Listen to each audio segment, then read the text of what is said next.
বিসমিল্লাহির রহমানির রহিম। প্রিয় দেশবাসী, শিশু, কিশোর কিশোরী, তরুণ তরুণী, ছাত্রছাত্রী, বয়স্ক, বৃদ্ধ, নারী পুরুষ সবাইকে আমার সালাম জানাচ্ছি। আসসালামু আলাইকুম। আজ 5ই অগাস্ট, জুলাই গণ অভ্যুত্থান দিবস। বাংলাদেশের ইতিহাসের এক অবিস্মরণীয় দিন। 1 বছর আগে এ দিনে জুলাই গণ অভ্যুত্থান পূর্ণতা পায়। দীর্ঘদিনের ফ্যাসিবাদী শাসন থেকে মুক্ত হয় প্রিয় স্বদেশ। গত বছরের জুনে আদালতের একটি রায়ে সরকারি চাকরিতে কোটা পুনর্বহাল হলে দেশের তরুণ শিক্ষার্থী সমাজ বিক্ষুব্ধ হয়ে ওঠে। তাদের এই ক্ষোভ দাবানলে পরিণত হয় স্বৈরাচারের তুচ্ছতাচ্ছিল্যে, দমন পীড়নে, নির্বিচারে গুলিবর্ষণ, নির্মম হত্যাযজ্ঞের কারণে। স্বৈরাচারী শাসকের নির্দেশে পরিচালিত হত্যাযজ্ঞের সামনে নির্ভীক চিত্তে দাঁড়িয়েছিল এদেশের ছাত্র, শ্রমিক, জনতা। তাদের সম্মুখভাগে ছিলেন আমাদের অদম্য নারীরা। দেশকে স্বৈরাচার মুক্ত করতে অকাতরে জীবন উৎসর্গ করেছেন তাঁরা। আজকের দিনে আমি জাতির সূর্য সন্তান জুলাই শহীদদের গভীর শ্রদ্ধার সঙ্গে স্মরণ করছি। জুলাইয়ে যারা আহত হয়েছেন, চিরতরে পঙ্গু হয়েছেন, দৃষ্টি হারিয়েছেন, জাতির পক্ষ থেকে আমি তাদের প্রতি শ্রদ্ধা ও কৃতজ্ঞতা জানাচ্ছি। প্রিয় দেশবাসী, গত 1 বছরে আমরা অনেক সংকট ও সম্ভাবনার মধ্য দিয়ে পার করেছি। অনেক ঘটনা, দুর্ঘটনা আমাদের গভীরভাবে বেদনাহত করেছে। সর্বশেষ মাইলস্টোন কলেজে বিমান বিধ্বস্ত হয়ে ঝরে গেছে আমাদের কোমলমতি শিশুসহ বেশ কিছু মানুষের প্রাণ। আগুনে পুড়ে আহত হয়েছেন অনেকেই। এই ঘটনা আমাদের সবাইকে শোকস্তব্ধ করে দিয়েছে। এই দুর্ঘটনায় নিহতদের আত্মার শান্তি কামনা করছি। যারা এখনো হাসপাতালে চিকিৎসাধীন, তাদের দ্রুত আরোগ্য কামনা করছি। এই ভয়াবহ দুর্ঘটনার পর সিঙ্গাপুর, চীন, ভারত সহ কয়েকটি দেশের যে সকল চিকিৎসক এবং নার্স আহতদের সেবায় অক্লান্ত পরিশ্রম করেছেন, তাদের প্রতি কৃতজ্ঞতা জানাচ্ছি।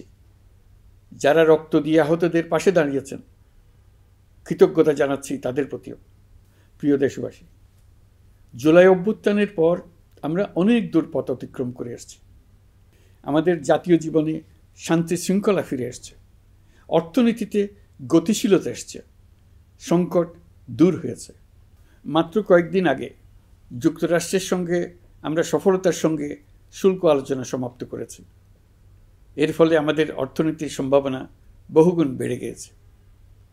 যখন 1 বছর আগে আমাদের অন্তর্বর্তীকালীন সরকার 16 বছর ব্যাপী একটানা ধ্বংসযজ্ঞ এবং লুটপাটে বিধ্বস্ত এক অর্থনীতির দায়িত্ব নিয়েছিলাম, তখন কারোরই মনে হচ্ছিল না এই বিধ্বস্ত অর্থনীতিকে আবার সহজে চালু করা যাবে। মাত্র 1 বছরের মধ্যে আমরা এতদূর রাস্তা অতিক্রম করতে পারবো, এটা চিন্তাই করা যায়নি।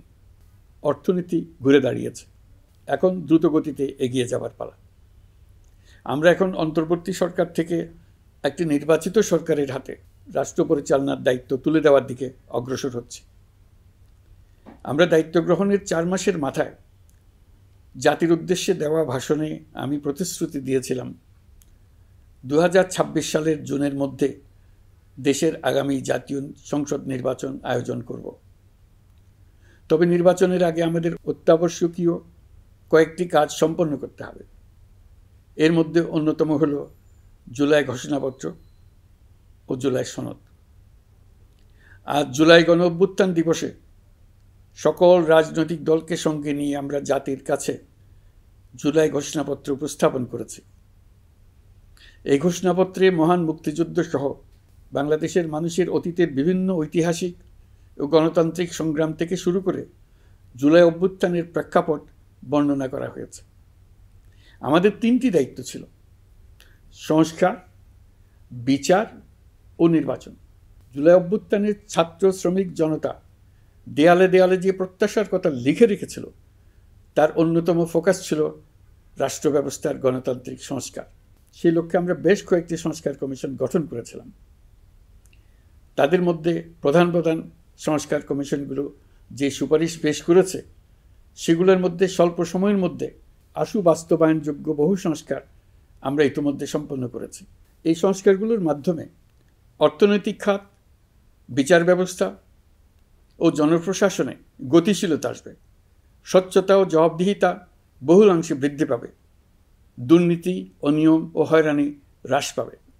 দীর্ঘমেয়াদী সংস্কার কাজ বাস্তবায়নের লক্ষ্যে আমরা জাতীয় ঐকমত্য কমিশন গঠন করেছিলাম। এই কমিশনে 30টিরও অধিক রাজনৈতিক দল ও জোট স্বতঃস্ফূর্তভাবে অংশগ্রহণ করেছে, তাদের মতামত দিয়েছে। প্রাথমিক পর্যায়ে ঐকমত্য কমিশন 166টি সুপারিশ নিয়ে 30টির বেশি রাজনৈতিক দলের সঙ্গে প্রায় 2 মাস ধরে দলগত ও জোটগতভাবে আলোচনা করেছিল।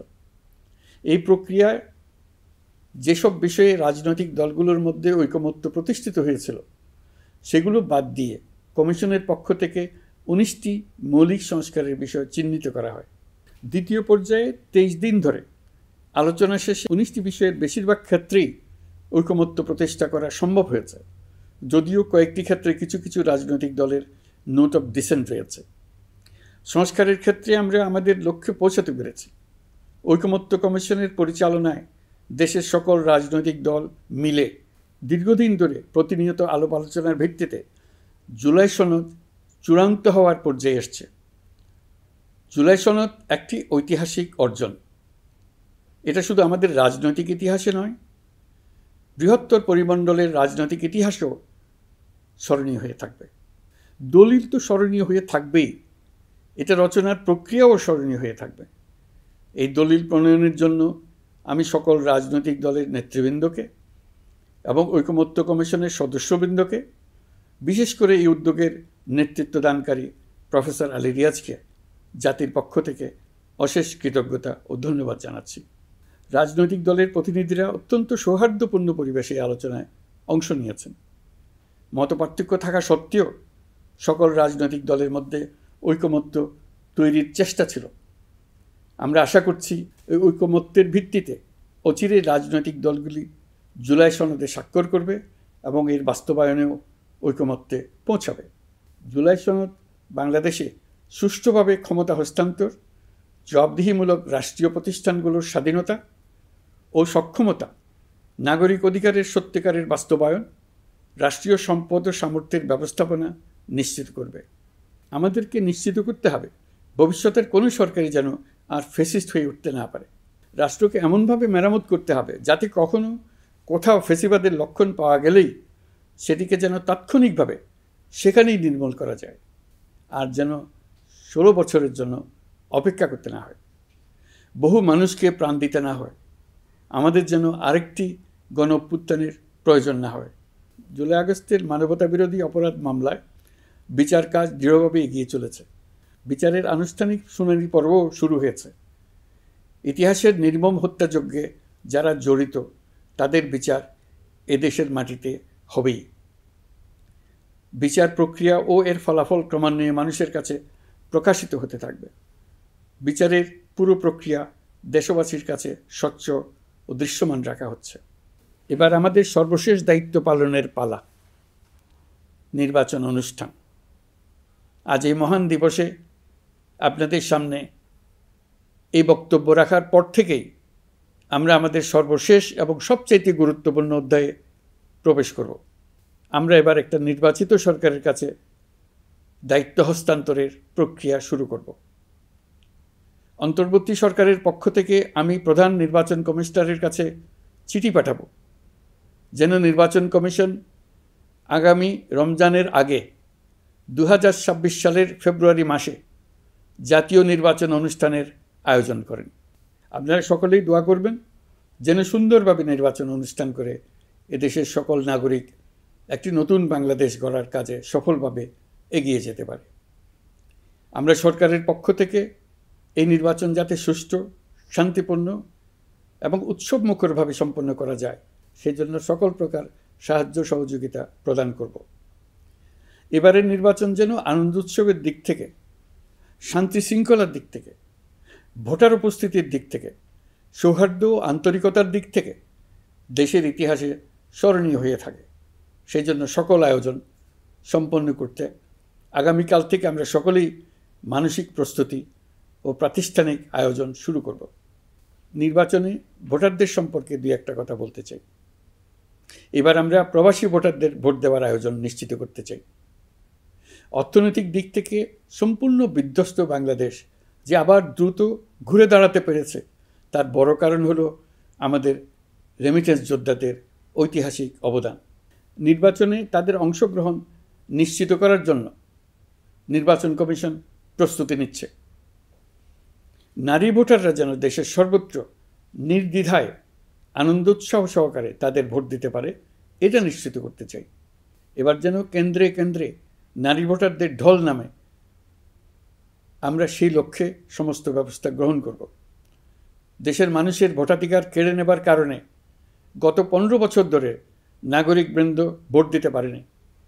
এবারের নির্বাচনে আমরা আমাদের বকেয়া আনন্দসহ মহা আনন্দে ভোট দিতে চাই। এবারের নির্বাচনে জীবনে প্রথমবার ভোট দিতে যাবে এরকম ভোটাররা নানা উৎসবের মধ্য দিয়ে ভোট কেন্দ্রে যাবে, তাদের এই দিনটি স্মরণীয় করে রাখার জন্য। এর মধ্যে নতুন নারী ভোটার থাকবে, নতুন পুরুষ ভোটার থাকবে।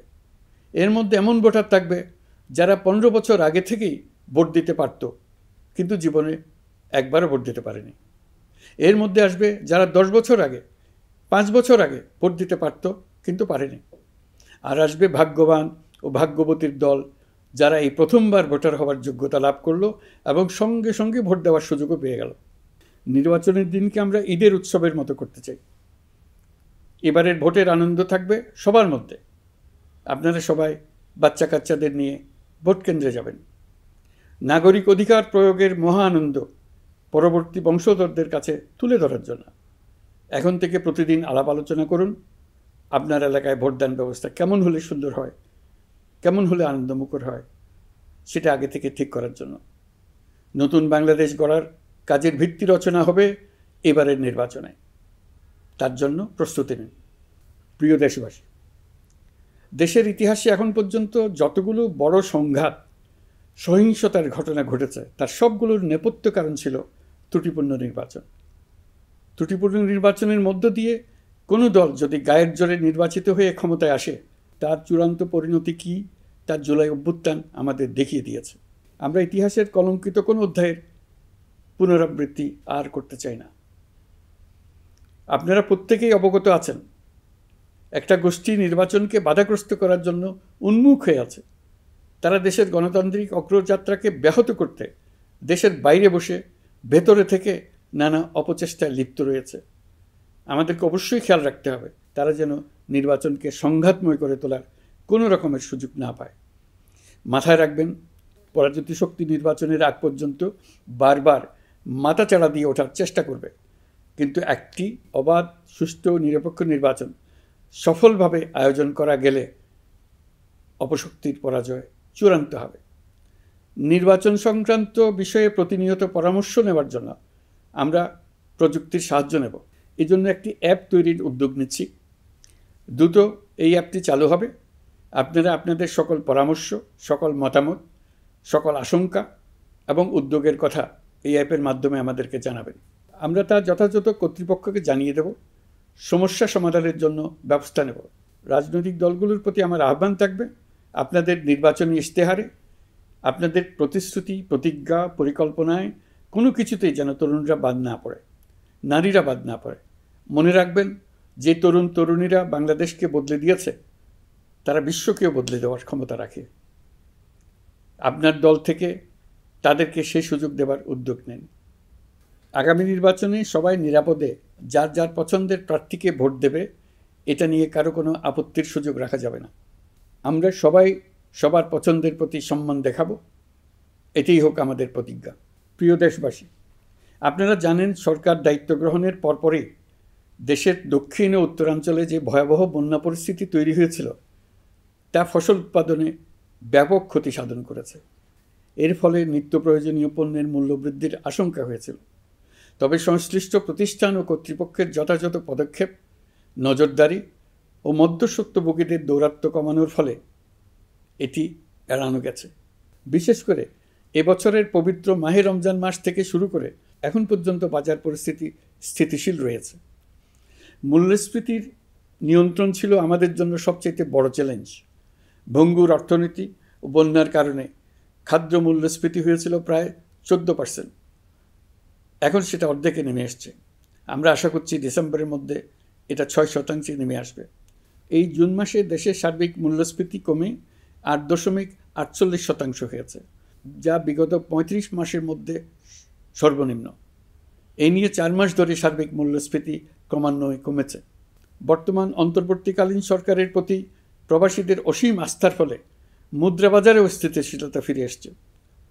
গত অর্থবছরে ব্যাংকিং চ্যানেলে রেকর্ড $3033 কোটি প্রবাসী আয় দেশে এসছে।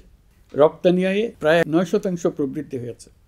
এর ফলে টাকা শক্তিশালী হয়েছে। অনেক বছর পর ডলারের বিপরীতে টাকার মান বাড়ছে।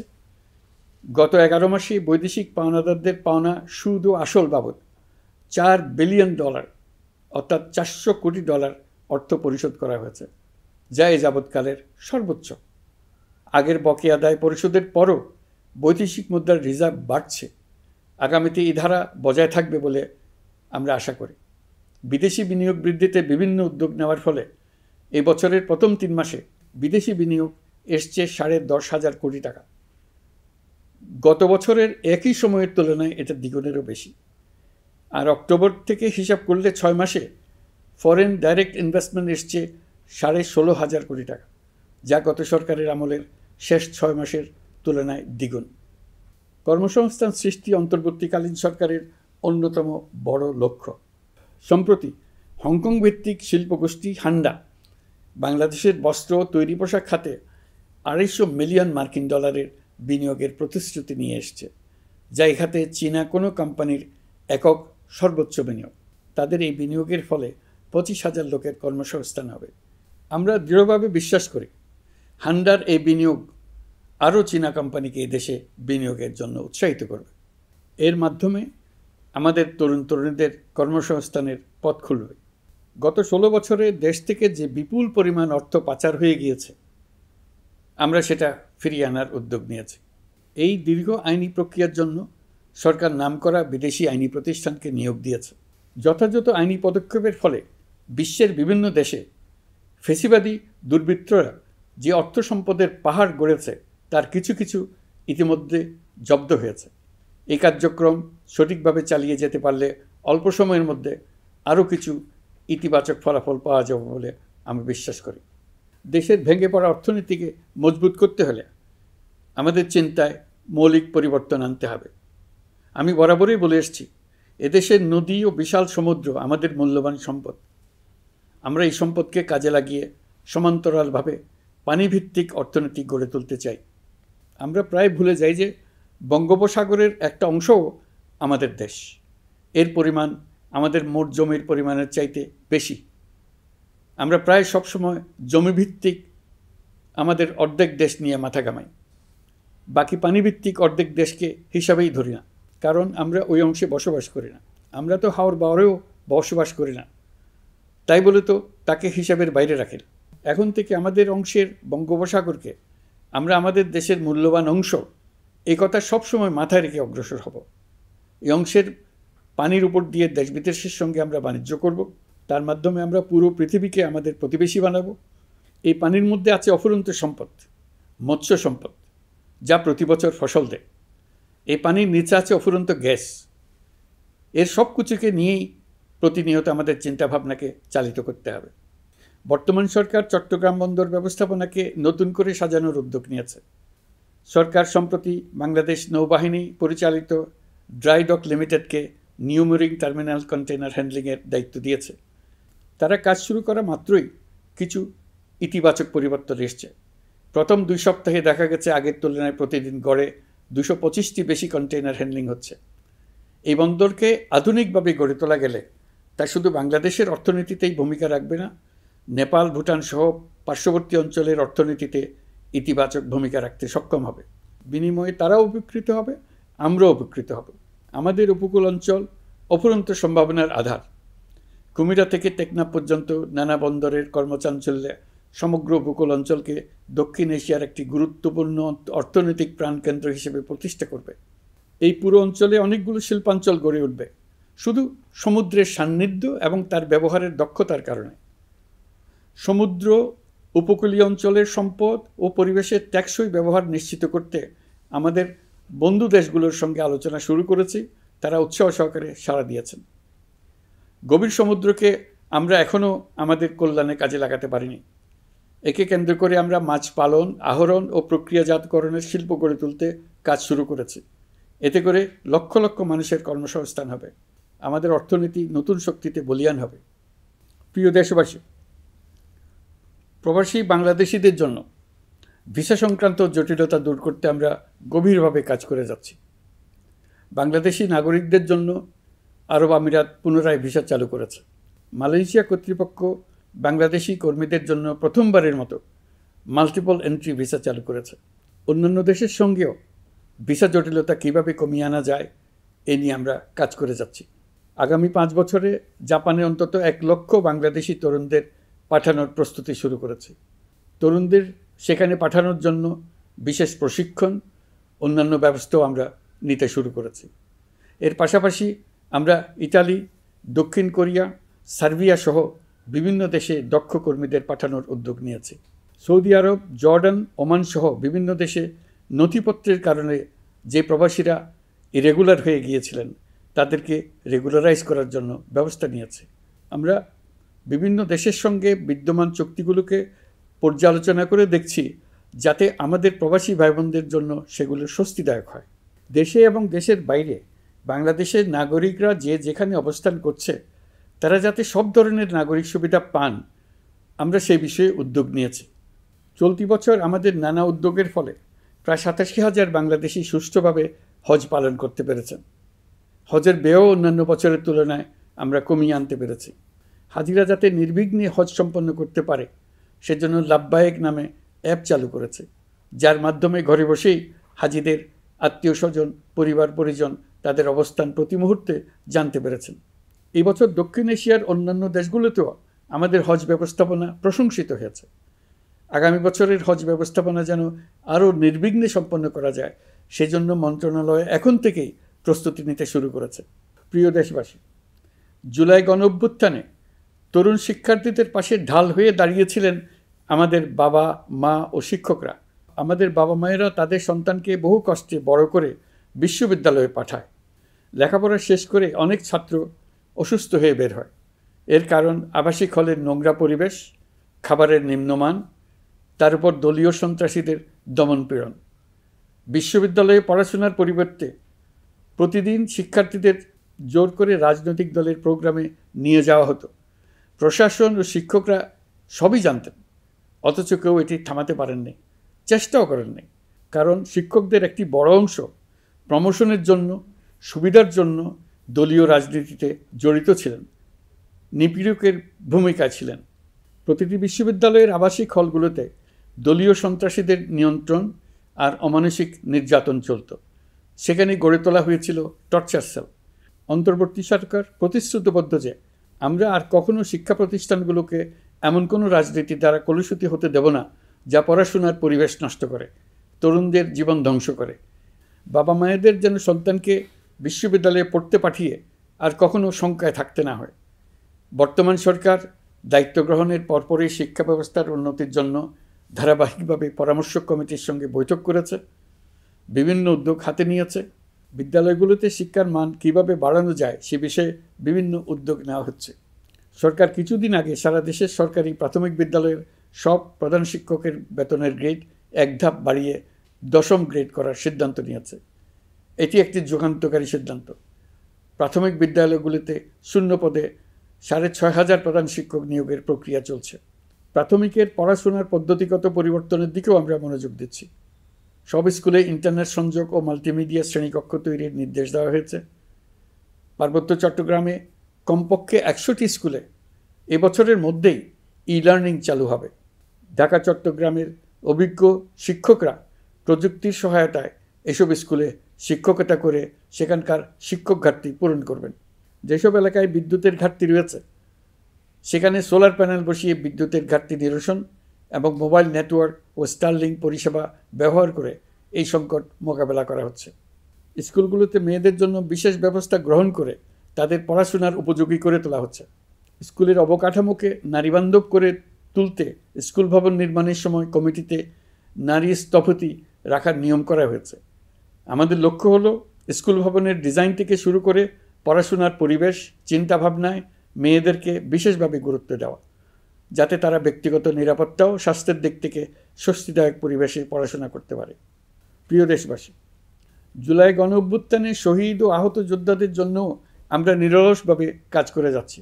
এখন পর্যন্ত 775টি শহীদ পরিবারকে প্রায় 100 কোটি টাকার সঞ্চয়পত্র ও মাসিক ভাতা বাবদ ব্যাংক চেক দেওয়া হয়েছে।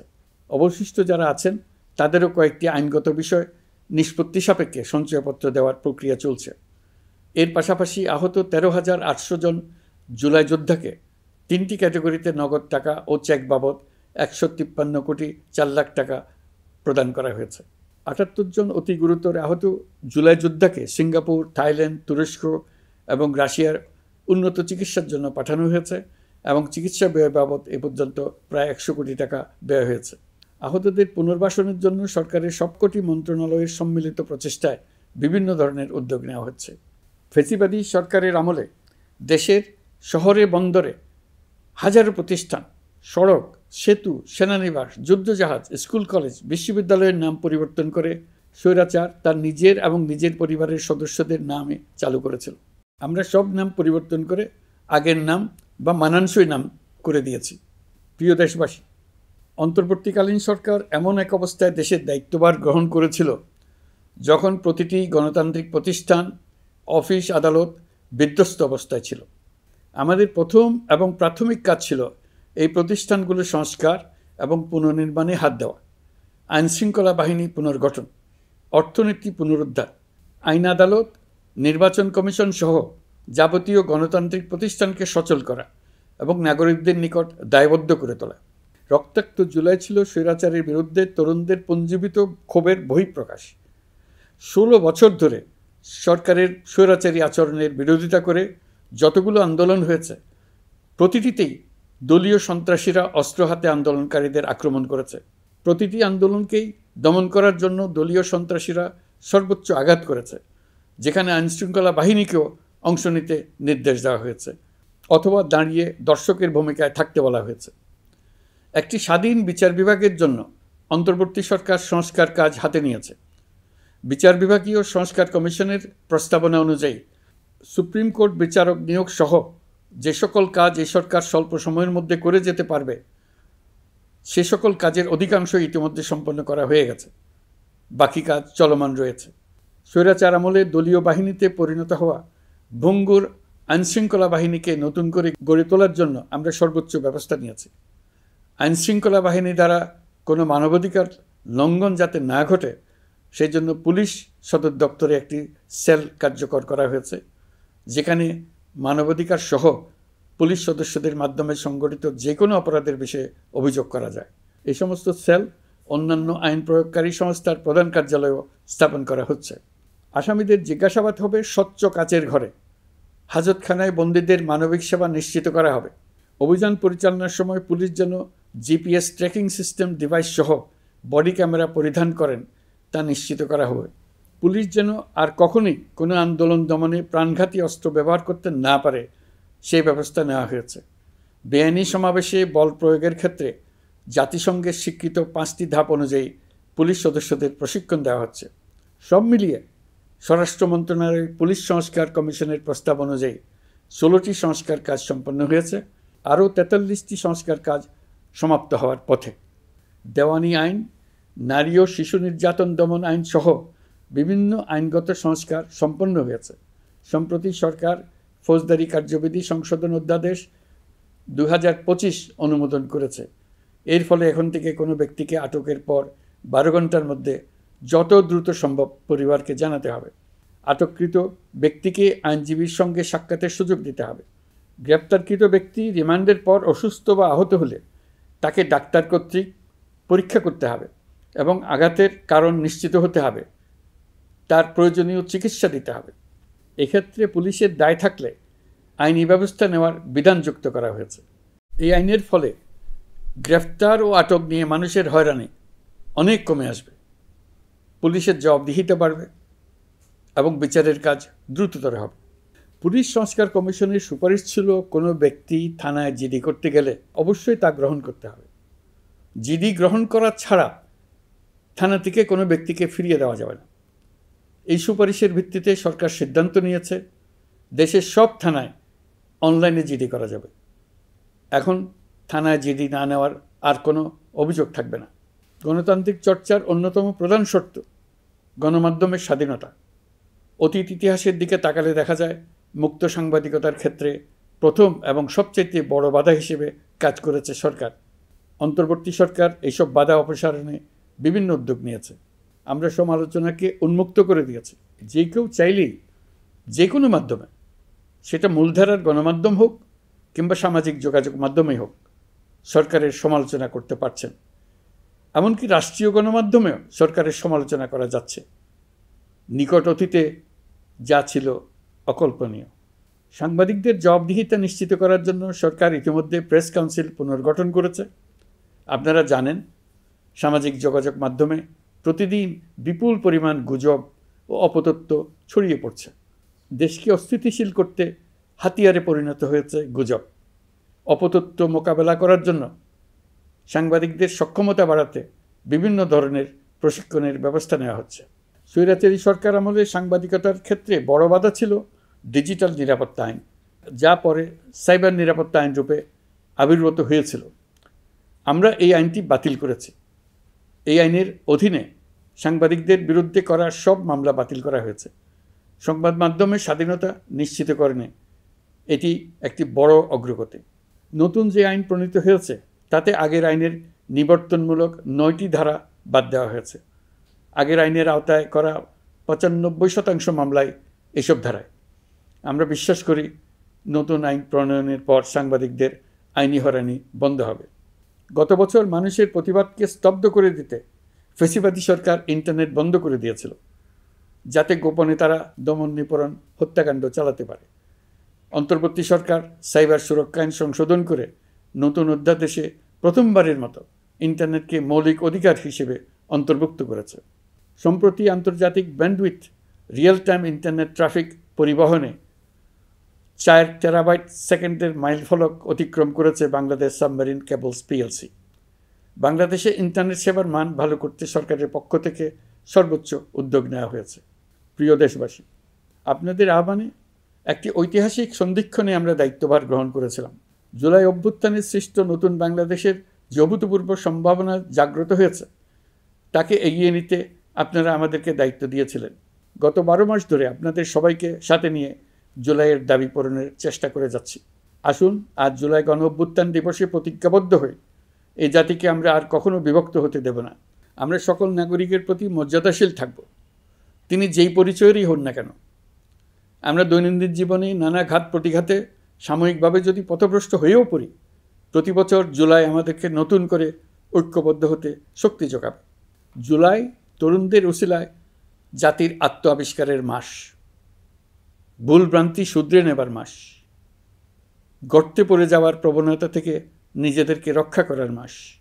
জুলাই গ্রামে গঞ্জে, সরকারি বেসরকারি স্কুল কলেজে, বিশ্ববিদ্যালয়ে, ফসলের মাঠে, ঘরে বাড়িতে কিশোর কিশোরী তরুণ তরুণীদের কাছ থেকে তাদের আকাঙ্ক্ষাগুলো জেনে নেওয়ার মাস। নির্বাচন আসছে। যদি আপনি আপনার নির্বাচনী এলাকা থেকে দূরে বসবাস করেন, তবে এখন থেকে নিয়মিত নির্বাচনী এলাকা পরিদর্শন করুন, যাতে সেরা ব্যক্তিকে নির্বাচিত করতে আপনি প্রস্তুত হতে পারেন। যাদের তাজা রক্তের বিনিময়ে আমরা আমাদের এই অতি মূল্যবান অধিকার ফিরে পেলাম, ভোটটা দেওয়ার আগ মুহূর্তে যেন তাদের চেহারা আমাদের চোখে ভেসে ওঠে। ফেব্রুয়ারি বেশি দূরে নয়। নির্বাচন নিয়ে প্রস্তুতি নিতে নিতেই ভোটের দিন এসে পড়বে। বহু বছর আমরা কেউ ভোট দিতে পারিনি। এবার আমরা সবাই ভোট দেব, কেউ বাদ যাবে না। সবাই যেন বলতে পারি, নতুন বাংলাদেশ গড়ার পথে দেশকে রওনা করার জন্য আমি আমার ভোটটা দিয়েছিলাম। আমার ভোটেই দেশটা সে পথে রওনা হতে পেরেছিল। জুলাই গণ অভ্যুত্থান দিবসে সকল নাগরিকের কাছে আমার আহ্বান, আসুন নতুন বাংলাদেশ গড়ার প্রথম বড় পরীক্ষায় সফলভাবে উত্তীর্ণ হই। মহান আল্লাহ আমাদের সহায় হন। আল্লাহ হাফেজ।